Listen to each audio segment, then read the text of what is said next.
श्री वल्लभाधीश की जय, श्री गुसाई जी परम दयाल की जय, श्याम सुंदर श्री अमने महाराणी की जय, श्री हरिराय महाप्रभु की जय, ગોકુલ નાથ કી જય. આપણે 16 સ્કંદ વિશે રસપાન કરીએ છીએ. એમાં આપણે નિરોધ લક્ષણ ચાલે છે. એમાં 6ઠ્ઠો શ્લોક આવ્યો છે. આમ તો ભગવાનના અનવતાર કાળમાં ભગવત સેવા અને ભગવત કથા દ્વારા આપણો નિરોધ થાય છે. ઉત્તમ ભક્તો સેવા અને કથા બંને કરે છે. મધ્યમ ભક્તો થોડી સેવા અને વિશેષ કથા તત્પર હોય છે. ત્રીજા પ્રકારના ભક્તો કેવળ કથા તત્પર હોય છે. આ ત્રણેય પ્રકારના ભક્તોને સેવા અને કથાના માર્ગથી, કેવળ કથાના માર્ગથી ભગવાનમાં અવશ્ય નિરોધ સિદ્ધ થાય છે. પુષ્ટિ માર્ગમાં સેવા કથાનું પરિણામ જ નિરોધ સિદ્ધિ છે. નિરોધ સિદ્ધિનું ફળ મહાપ્રભુજી હવે પછીના સેવા ફલ ગ્રંથમાં પણ બતાવે છે. પુષ્ટિમાર્ગીય નિરોધની વ્યાખ્યા 4 બાબતોને ધ્યાનમાં રાખીને કરવામાં આવી છે. નિરોધનું કારણ લક્ષણ, બીજું સ્વરૂપ લક્ષણ, ત્રીજું કાર્ય લક્ષણ અને ચોથું પ્રયોજન લક્ષણ. ભગવાન જ્યારે સાક્ષાત પોતાની સર્વશક્તિઓ સાથે પૃથ્વી ઉપર ક્રીડા કરવા પ્રગટ થાય છે, ત્યારે પોતાના સ્વરૂપથી અને લીલાઓથી ભક્તોનો વગર સાધન અને પ્રયત્ન નિરોધ કરે છે. અહંતા મમતા રૂપી સંસારનો આવેશ ભક્તના હૃદયમાં રહેલી ભક્તિને અશુદ્ધ બનાવતો હોય છે. તેથી ભક્તિની શુદ્ધતા માટે ભક્તોનો નિરોધ જરૂરી છે. એ કારણથી જ ભગવાન પૃથ્વી પર પ્રગટ થયા છે. આમ પોતાની લીલાઓ દ્વારા પોતાના ભક્તોનો નિરોધ કરવા એ નિરોધનું કારણ લક્ષણ છે. જેમ અવતારકાળમાં ભગવાન પ્રગટ થતા ભક્તો ભગવાનમાં નિરુદ્ધ થતા, તેવી રીતે હાલના સમયમાં ભગવાનના ગુણધર્મોની કથાઓના નિરંતર શ્રવણ કીર્તન સ્મરણથી આધુનિક ભક્તો ભગવાનમાં નિરુદ્ધ થઈ શકે છે. પ્રપંચરૂપી અહંતા મમતાની વિસ્મૃતિ થવી અને ભગવાનમાં દ્રઢ આસક્તિ થવી તે નિરોધનું સ્વરૂપ લક્ષણ છે. ભગવાનમાં ભક્તની પૂર્ણ આસક્તિ થતાં ભગવાનના સંયોગરસ અને વિયોગરસનો અનુભવ થવા લાગે છે. તે અવસ્થાને વ્યસન દશા કહેવામાં આવે છે. એ સ્થિતિમાં એક ક્ષણનો પણ ભગવાનનો વિયોગ સહન થઈ શકતો નથી. પુષ્ટિ ભક્તિનું પ્રયોજન કોઈ પણ ફળ મેળવવાનું નથી, તે સ્વયં ફળ આપનારી છે. તેથી નિરોધ સિદ્ધ થતાં સેવા દ્વારા સાક્ષાત ભગવાન ભક્તની સામે પ્રગટ થાય છે. તે નિરોધનું પરમ ફળ છે. જે કેવળ કથા તત્પર છે તેમના હૃદયમાં ભગવાન પ્રગટ થાય છે. તે પણ નિરોધનું જ ફળ છે. બંને પ્રકારે ભગવાનનો અનુભવ થતાં ભક્ત આપોઆપ અહંતા મમતાને ભૂલી જ ભગવાનમાં આસક્ત થાય છે. ક્યારેક આવો નિરોધ પૂર્ણ રીતે સિદ્ધ ન થાય તો મૃત્યુ બાદ ભગવાનમાં સાયુજ્ય રૂપી મોક્ષ કે વૈકુંઠ લોકમાં સેવાપયોગી દેવ તો અવશ્ય મળે છે જ. આ રીતે 4 લક્ષણોને સાથે લઈ નિરોધનું સ્વરૂપ સમજાવ્યું છે. અવતાર કાળમાં ભગવાન અને તેમની લીલાઓથી અને અનવતાર કાળમાં ભગવાનની સેવા અને કથાથી ભક્તની અહંતા મમતા નાશ પામી ભક્તનું મન ભગવાનમાં આસક્ત થાય છે. મન ભગવાનમાં આસક્ત થતાં લૌકિક અહંતા મમતાનું સંપૂર્ણ વિસ્મરણ થાય છે અને ભગવાનના સંયોગ તથા વિયોગ રસનો અનુભવ થવા લાગે છે. તેથી વ્યસન દશા પ્રાપ્ત થાય છે. તેના ફળરૂપે આ જન્મમાં સાક્ષાત ભગવત અનુભવ કરવાનું અલૌકિક સામર્થ્ય પ્રાપ્ત થાય છે. તે શક્ય ન બને તો મૃત્યુ બાદ ભગવાનમાં મોક્ષરૂપી સાયુજ્ય અથવા વ્યાપી વૈકુંઠ એટલે ગોલોકધામમાં સેવા ઉપયોગી દેહ મળે છે. મહાનુભાવોને આ અલૌકિક નિરોધનું વર્ગીકરણ એક બીજી રીતે પણ કર્યું છે: સાધન નિરોધ અને ફલ નિરોધ.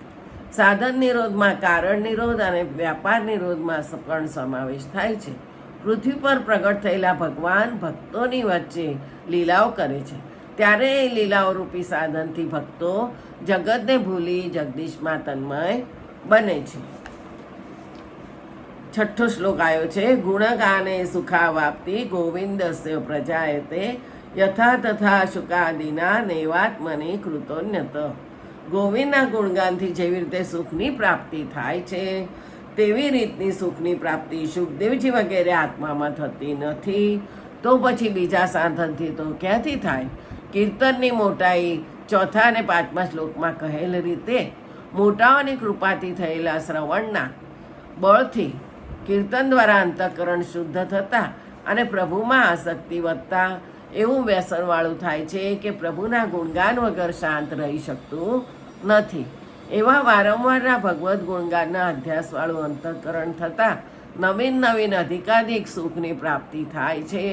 તેવી આનંદની પ્રાપ્તિ શાંત ચિત્તવાળા આત્મનિષ્ઠ સુખદેવજી વગેરે પણ થતી નથી. તો બીજા સાધારણ સાંખ્યયોગ વગેરેમાં પ્રવૃત્ત જીવોને તો ક્યાંથી પ્રાપ્ત થાય? એટલા જ કારણથી ગુણગાનથી થતો અધિક આનંદ પ્રાપ્ત કરવા માટે સુખદેવજી આત્મનિષ્ઠ છતાં પણ ગંગાજીના તટ ઉપર ભગવાનના ગુણગાન પરીક્ષિત પ્રત્યે ભાગવતની કથા માટે પ્રવૃત્ત થયા હતા. 7મો શ્લોક. ક્લિશ્યમાનાન જનાન દ્રષ્ટા કૃપાયુક્તો યદા ભવેત તદા સર્વ સદાનંદમ હૃદિસ્થ નિર્ગત બહિ. પોતાની પ્રાપ્તિને સારું ક્લેશને પામતા એવા ભક્તજનોને જોઈને જ્યારે ભગવાન કૃપાયુક્ત થાય ત્યારે હૃદયમાં રહેલા અખિલ સદાનંદ ગુણાતીત કૃષ્ણ રૂપે બહાર પ્રગટ થાય છે. ઉપર કહ્યા પ્રમાણે જ્યારે જેનું અંતઃકરણ પ્રભુના જ ગુણગાનના અધ્યાસવાળું થાય ત્યારે પ્રભુ મળવામાં વધતા જતા તાપ ક્લેશને લીધે તે પ્રભુ કૃપાવાળું થાય છે. જ્યારે પ્રભુ ભક્તો પર કૃપા કરે છે ત્યારે હૃદયમાં રહેલા સદાનંદ પ્રભુ બહાર પ્રગટ થાય છે. તે વખતે ભગવાનનો સાક્ષાત્કાર થવાથી ભક્તના તાપ કલેશ દૂર થાય છે અને ત્યારે ભક્ત પૂર્ણાનંદ પ્રાપ્ત કરે છે. આવી સ્થિતિ થતાં ભક્તોનો મધ્યમ નિરોધ સિદ્ધ થાય છે. હવે પ્રભુની કૃપા વડે ઉત્તમ નિરોધ પ્રાપ્ત થાય છે તે બતાવે છે. 8મો શ્લોક. સર્વાનંદમયસ્યાપી કૃપાનંદ સુદુર્લભ હૃદત સગુણાન શ્રુત્વા પૂર્ણ પ્લાવયતે જનાન. ભગવાન સર્વાનંદમય છતાં પણ તેમનો કૃપારૂપી આનંદ અત્યંત દુર્લભ છે. હૃદયમાં રહેલા પૂર્ણ પુરુષોત્તમ પોતાના ગુણોને સાંભળીને ભક્તોને આનંદ સમુદ્રમાં ભીંચવી દે છે. પાછલા શ્લોકમાં બતાવ્યા પ્રમાણે પ્રભુ સાક્ષાત્કાર થઈ પાછા હૃદયમાં પધારે છે. ત્યાર પછીનું ગુણગાન પૂર્ણ અનુભવવાળું હોવાથી તે ગુણગાન પ્રભુની કૃપા થવાના કારણરૂપ બને છે. પ્રથમ મોટાઓની કૃપા વડે થયેલું પ્રભુ ગુણગાનનું શ્રવણ અંતઃકરણના મેલ તોડવામાં સમર્થ બની છેવટે પ્રભુનો સાક્ષાત્કાર થવા રૂપી પ્રભુની દયાના કારણરૂપ બને છે.